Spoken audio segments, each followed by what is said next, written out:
Então, eu vou pegar uma parte dele e vou falar da minha que você perguntou. Sim, existem algumas coisas que pessoas héteros não conseguem falar para pessoas homossexuais, homens não conseguem falar para mulheres, só que existem algumas partes, o debate sobre isso é um pouco extenso demais. Então, você que trabalha com isso, você sabe, a gente entra na parte genética para falar sobre sexualidade, a gente entra na parte social para falar sobre sexualidade, e nós trazemos também para a parte emotiva. Quando a gente está debatendo, a gente acaba trazendo os nossos problemas, o que nós vivenciamos como grupo, para apresentar para as pessoas que, sim, existem preconceitos, existem, sim, machismo, existe, sim, homofobia. Eu acho que quando a gente está defendendo, você não sendo gay, defendendo gays, não sendo mulher, defendendo mulheres, eu acho que é interessante você focar em fatos. Um homem não consegue fazer um apelo a uma mulher quando está falando sobre mulheres, mas eu consigo muito bem provar através da evolução que mulher não é nem um pouco menos forte, vamos dizer, que é um argumento muito usado, que mulheres não podem trabalhar como pedreira porque é o sexo frágil. Não, eu consigo mostrar isso de forma evolutiva, biológica, genética, que a mulher não tem uma alteração genética que influencie nisso. Então eu posso ser uma arma junto com você. Então, minha palavra é tão válida quanto a sua. No nível de argumentação. Sim, a gente está ainda na argumentação. Só que também tem do outro lado. O grande problema, quando nós estamos debatendo, é que as pessoas aceitam que vai de contra a sua cosmovisão, mas negam o que vai contra a sua cosmovisão. Esse é o problema quando a gente introduz a ciência no meio do debate teológico. Só que nós não conseguimos, por exemplo, não provar que um cérebro feminino é diferente de um cérebro masculino. Sim, é questão de hormônios. Mas isso não quer dizer hoje que uma mulher é menos do que um homem. Por quê? Não é feito só da parte biológica, como eu havia dito. Nós temos fatores, no mínimo 3, que é o retirado que você me perguntou. O social, o ambiental e o genético. Tem pessoas que têm predisposição para ter câncer se tiver contato com cigarro, câncer de pulmão, e nunca vai ter contato com um cigarro, nunca vai fumar e não vai desenvolver isso aí. Ele tem predisposição, ele não vai ter um câncer. Pode ser que ele tenha um câncer e nunca tenha contato com cigarro. Então são predisposições. E existem fatores que levam ao câncer. A pessoa fuma a vida inteira e foi um fator que levou ao câncer. Então nós conseguimos separar influências. Existem influências em algumas determinadas pessoas maiores ambientais. Por isso que quando a gente, legal quando a gente conversa com o pessoal das sociais, eu não vou colocar debater nem discutir.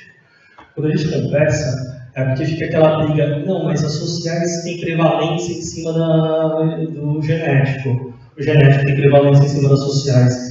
Nós somos indivíduos de um jeito ou de outro. A evolução acontece numa população, mas nós somos indivíduos. Então eu não posso pegar o todo e generalizar para você. Nem você pode generalizar o todo para mim. Então, sim, nós vamos encontrar indivíduos que têm uma alteração, por exemplo, podem ter se tornado homossexuais por fatores ambientais e sociais. A gente não nega isso. Mas também tem indivíduos que a gente consegue mostrar que tem um fator genético nisso, entendeu? Então, por isso que eu acho interessante. Tem as evidências dos fatos sociais, nós temos a nossa. Agora é hora da gente pegar. O que você me disse que é social? Tem um caso nos Estados Unidos, eu não vou lembrar o nome do pesquisador e do menino, que foi um menino que perdeu o pênis logo quando era pequeno, não sei se você conhece. John Money, pesquisador. Ele perdeu o pênis logo quando pequeno, e ele era bebê, e foi bem na época do boom da tábua rasa. Todo mundo achava que sexualidade era apenas construção social. Aí eu vou te perguntar, vou te usar como pergunta, o que você acha no final? Esse menino perdeu o pênis, então se é construção social, e ele está muito pequeno, eu posso fazer ele se tornar uma menina. Construir o canal vaginal desse menino, e ele foi criado durante toda a vida como uma menina. Durante toda a vida. Ele nunca soube que tinha sido um menino. Só que esse menino, o pesquisador, ele foi na mídia, escreveu livros, ficou muito famoso sobre isso. era um grande exemplo, ele foi a prova viva do que sexualidade era uma construção social e ganhou dinheiro, tudo. Depois de muito tempo, acho que foi uns 20 anos, um outro pesquisador de outra corrente, que acreditava na questão da influência genética, foi atrás desse menino. E o que se descobriu? Que durante toda a adolescência desse menino, ele sumiu da mídia. E se descobriu que, mesmo com toda a construção e a criação como menina, ele sentia que ele era estranho, que ele não era aquilo, ele se portava como menino, ele rasgava suas roupas, ele sentia a falta. Não confunda com uma visão de psicanálise. Ele sentia a falta do pênis como órgão sexual. Ele sentia que ele deveria ter pênis.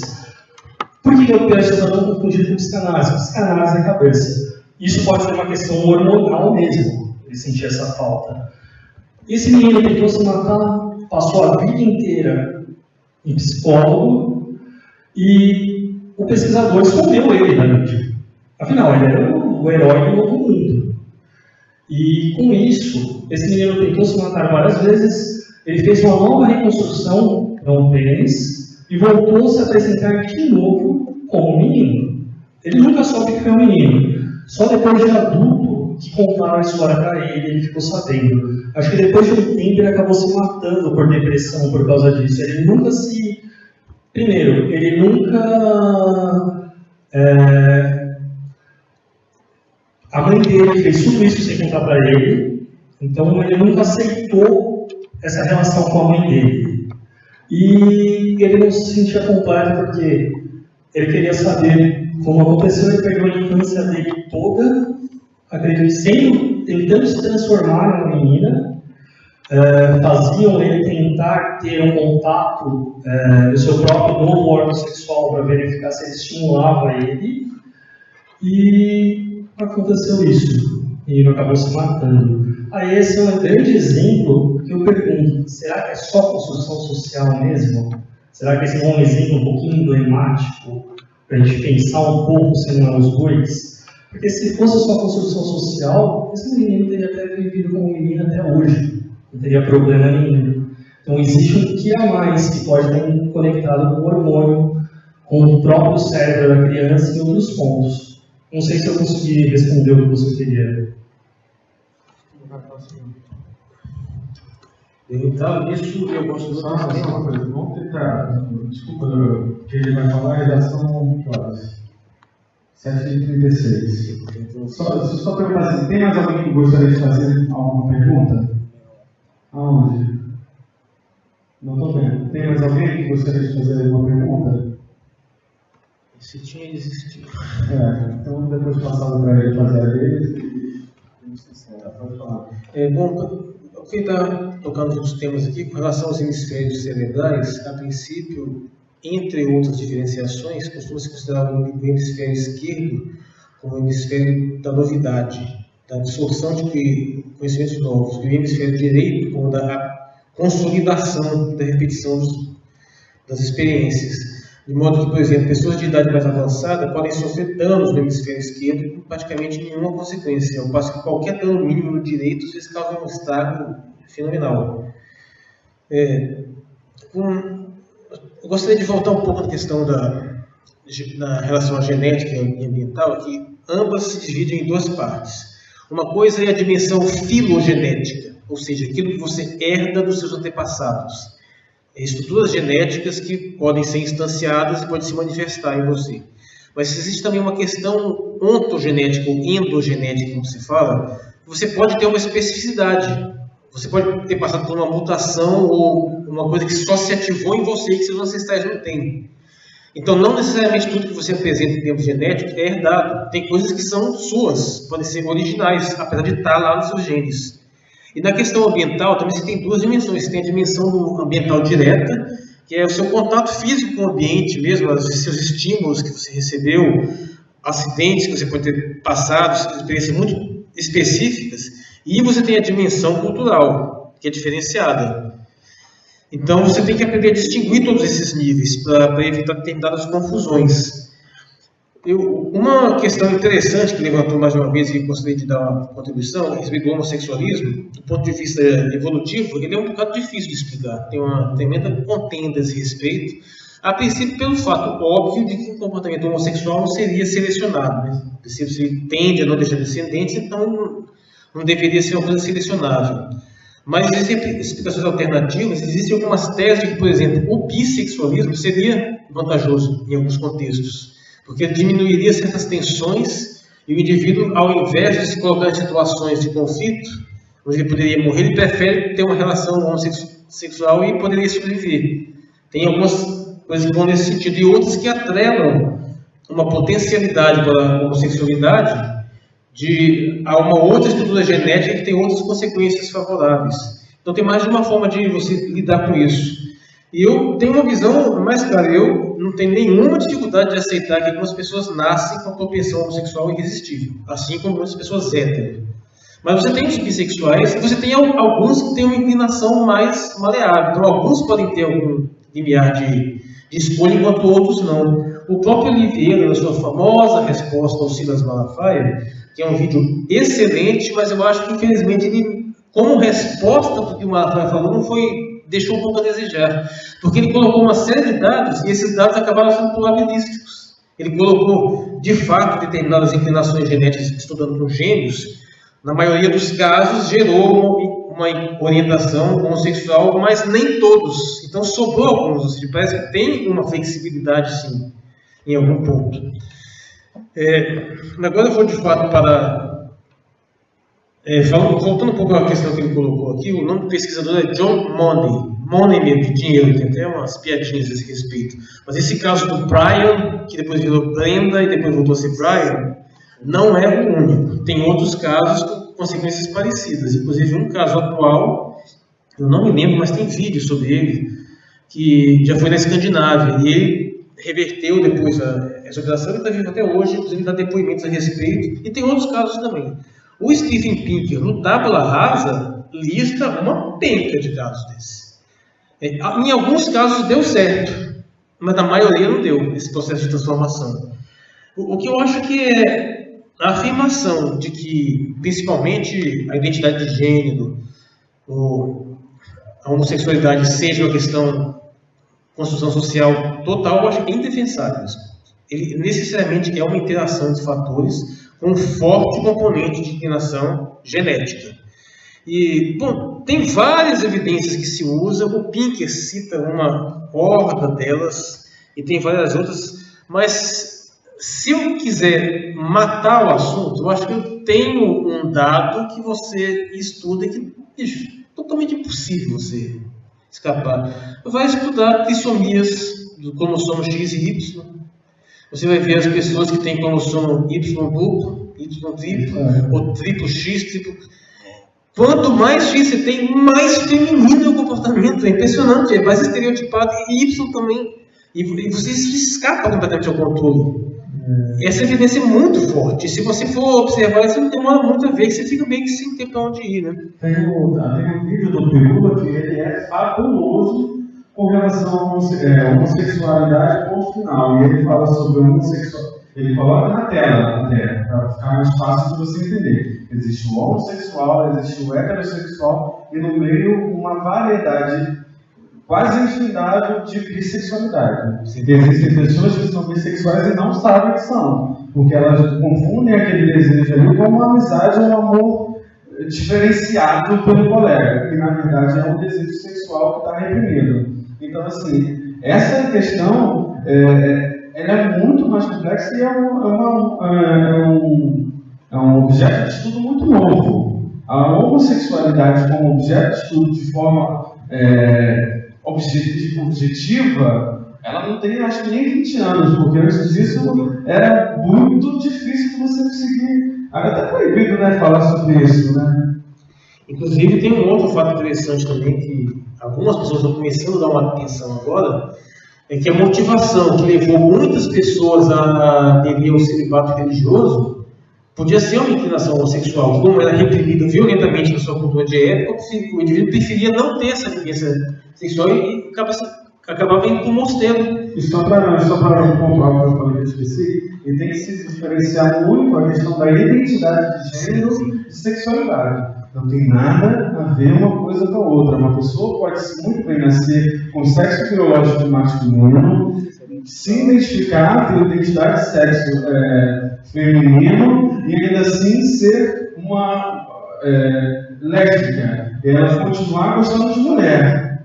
Entendeu? Nasceu homem, deveria continuar como homem porque gosta de mulher, mas na verdade ela se identifica como mulher. Então são coisas que não é tão fácil de se falar. Né? Até por isso que no próximo palestra a gente vai abordar a questão. Tanto que, sem me alongar muito, mas pensa que em gozação, mas é possível de ser um homem lésbico. Isso faz sentido.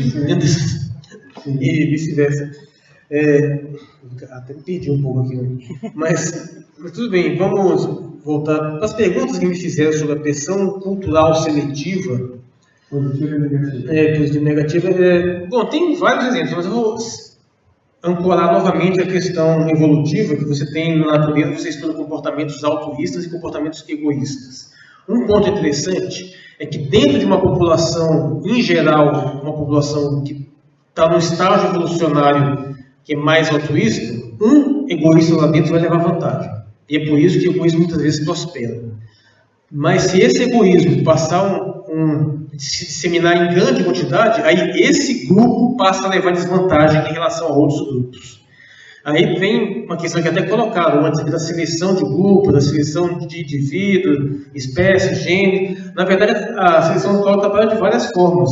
E o que favorece grande parte da cooperação é a seleção de grupo, porque os grupos que cooperam mais entre si ficam mais fortes que outros grupos. E eles desenvolvem mais. Então, isso, de uma certa forma, você pode interpretar isso nesse sentido. O que seriam esses valores positivos, esses valores negativos? Via de regra, você pode observar que, geralmente, que as sociedades tendem a louvar, a dignificar, a reconhecer como positivo, são comportamentos favoráveis à coesão grupal. Os comportamentos desfavoráveis, os comportamentos que geram tensões dentro do grupo, geralmente são reprimidos socialmente. Então, esse seria um caso de quais são comportamentos construtivos ou destrutivos que acabam sendo ambientalmente pressionados, e dentro de uma cultura suficientemente desenvolvida, você pode ter uma situação tal que ele começa a sistematicamente eliminar os indivíduos que não colaboram. Aliás, isso existe, o indivíduo que chegar a um nível tal de não colaboração, ele pode ser eliminado muito antes, às vezes até de chegar à idade reprodutiva. Então, por isso que, em grande parte, são raros casos de comportamentos antissociais extremos em crianças, assim, normalmente são raros, apesar de a gente ter alguns casos aterrorizantes de psicopatas crianças, eles são relativamente raros, porque eu creio que ao longo da história evolutiva, esses casos foram eliminados muito cedo.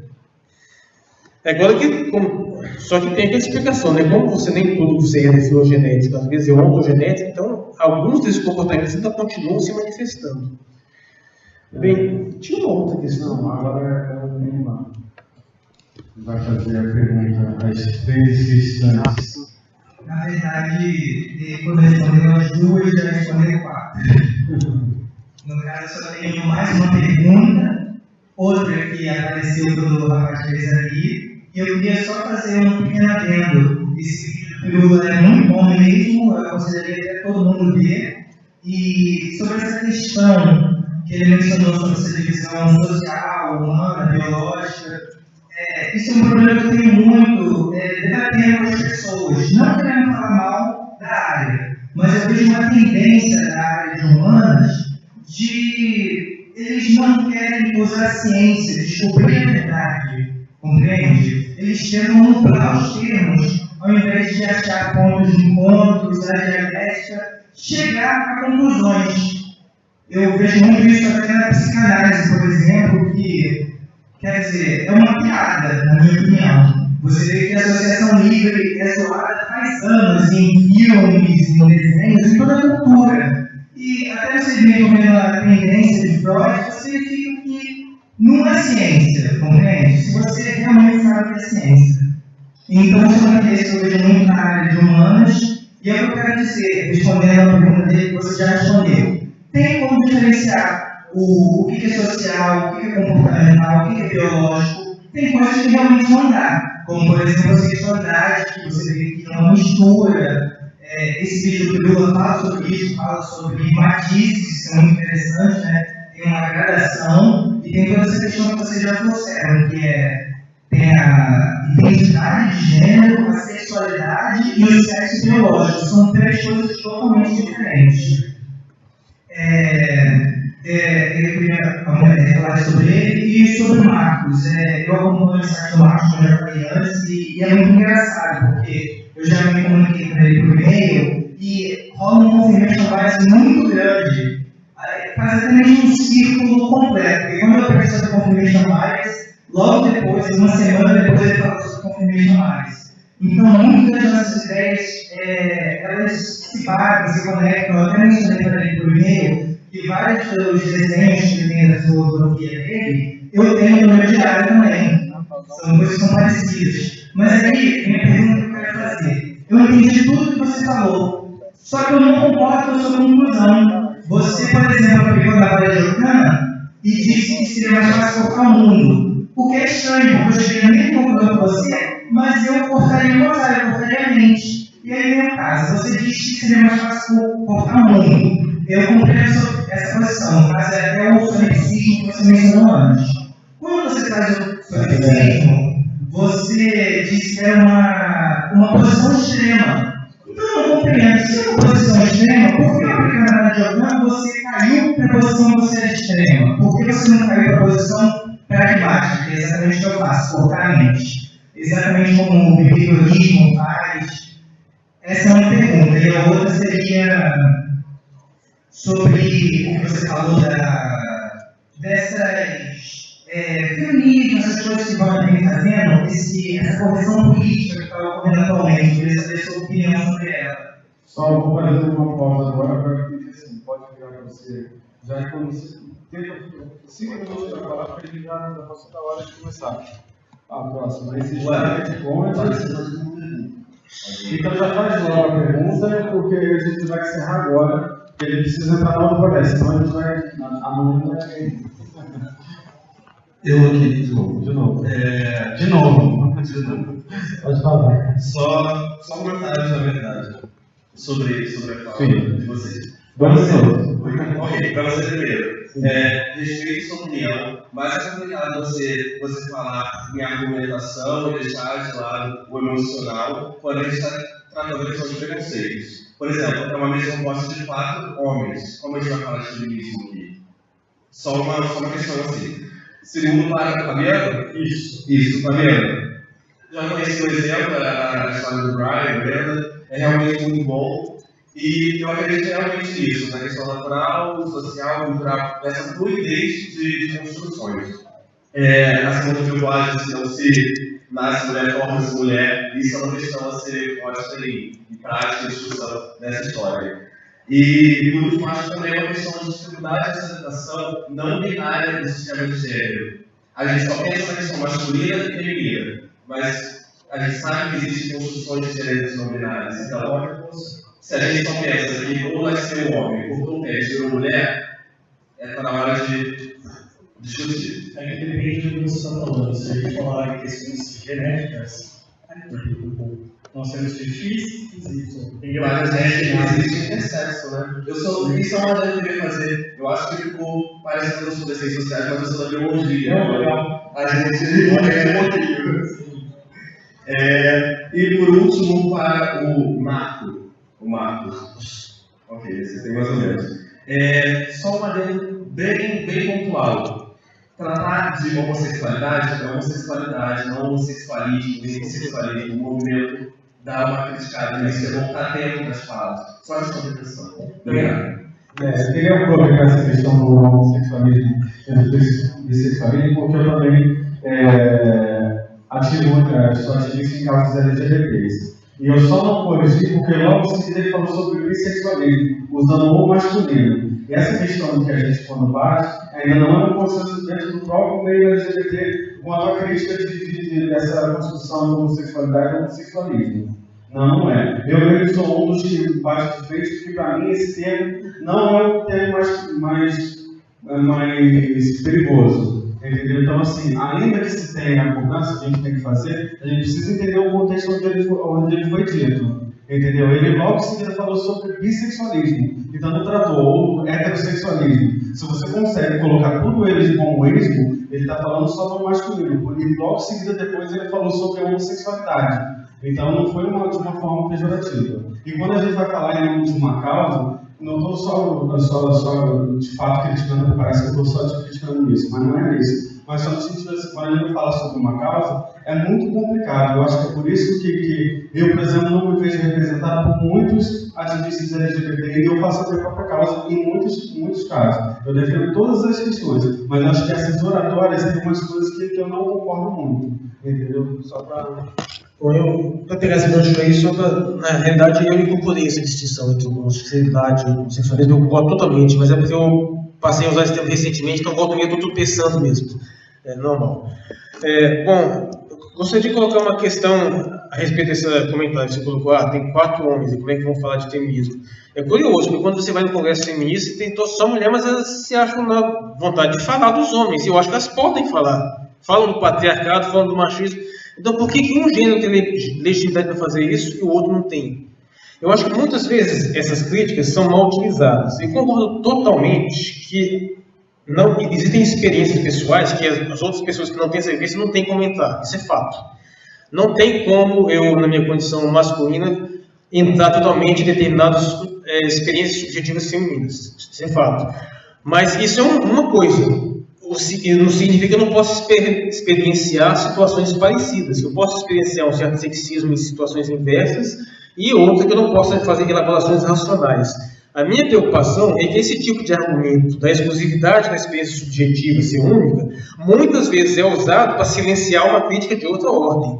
Uma crítica que está sendo feita de uma forma racional. O indivíduo não tem uma resposta satisfatória e vai e joga essa cartada para tentar silenciar o discurso oposto. Mas você não tem essa vivência, então você não pode falar. Eu entendo que existe esse fato, isso acontece de fato, tem essa dificuldade, mas não pode ser usado como uma cartada para silenciar o adversário quando você não tem um argumento melhor. Vamos lá, foram muitas coisas rápidas. Assim, né? Bem rápido agora. A coisa que ele falou do solipsismo, de cortar a mente, talvez seja que você esteja pensando no meu uso de termo mente. E a minha questão do solipsismo, o que é? Ele é um exemplo extremo do ceticismo ser o mais alto grau. Só que ninguém consegue ser solipsista, seria absolutamente inviável. Você tem que dar um jeito de superar o solipsismo. Então o que você faz? Ou você aceita a realidade do mundo, ou você aceita o mundo, que o mundo é uma ilusão compartilhada. Você tem rotas de escape para isso. Mas com relação à questão da mente, talvez não tenha ficado claro, porque quando a gente usa um discurso evolutivo, dá a impressão que a gente está pressupondo a materialidade como real, mas não necessariamente. Você pode ter um posicionamento filosófico onde você utiliza tudo isso de uma forma instrumental. Eu sou, em termos epistemológicos com relação à ciência, eu não sou um realista. O que é? Alguém que coloca que aquela evidência ali corresponde necessariamente a uma realidade tangível do mundo. Eu sou um instrumentalista. Eu considero que aquilo ali, de fato, dá uma descrição perfeitamente eficiente de algo. E essa descrição é muito funcional. Mas eu não me comprometo com uma coisa que vá além da minha capacidade de observação, uma coisa que esteja além das minhas capacidades cognitivas e epistêmicas. Então, talvez esteja uma sutileza aí que você não esteja aprendendo, mas eu diria que, quando eu digo que é mais fácil cortar o mundo do que cortar a mente, é nesse nível epistemológico mais fundamental. Essa tentativa de você construir uma doutrina capaz de superar uma série de dificuldades cognitivas, que é uma viagem mais ou menos cartesiana, que muitas pessoas não fazem e acabam se atrapalhando. E se você faz o contrário, você fica com uma amputação terrível, porque você tem uma mente, você consegue se negar enquanto um ser subjetivo. Para mim, isso parece completamente impossível. E se você não consegue fazer isso, você não tem como cortar a mente. Por isso que eu diria que é mais fácil o contrário, né? Bom, para finalizar, para de ficar coisas por alto, nessa discussão toda, voltando à minha finalização, tem uma frase muito comum do feminismo de segunda onda, que é aquela que o pessoal é político, né? Ou seja, que todas as situações que se apresentam na sua vida particular, na sua vida pessoal, podem ser politizadas. É uma ideia interessante. Mas eu acho que é isso que gera também um problema. Muitas vezes o cientista, o biólogo, o pessoal da psicologia evolutiva, ele não está inicialmente preocupado com política. Ele geralmente não está mesmo. Ele está preocupado com um programa de pesquisa que dê respostas a uma série de questões. Mas, por outro lado, o pessoal das ciências sociais é inequivocamente politizado, a grande maioria deles. E o que acontece? Quando isso acontece, sua tendência é tratar o outro mais ou menos como você é. Ou seja, se você é totalmente politizado, tem pressupostos políticos, então a sua tendência é achar que todo mundo tem que ter. E aí tem um equilíbrio que frequentemente não tem, voltando para o criacionismo. O camarada que está trabalhando com filosofia, com evolução, ele não está realmente preocupado em pregar materialismo, pregar ateísmo. Alguns sim, mas a maioria não está. Mas o criacionista vê assim. Então isso gera um ruído, gera uma dificuldade de comunicação muito grande que, infelizmente, gera todo esse debate aí por todos esses resultados aí. E bem, bom, teria muitas coisas, ficou muita coisa por alto, mas eu vou encerrar por aqui, porque já está muito complicado. Beleza.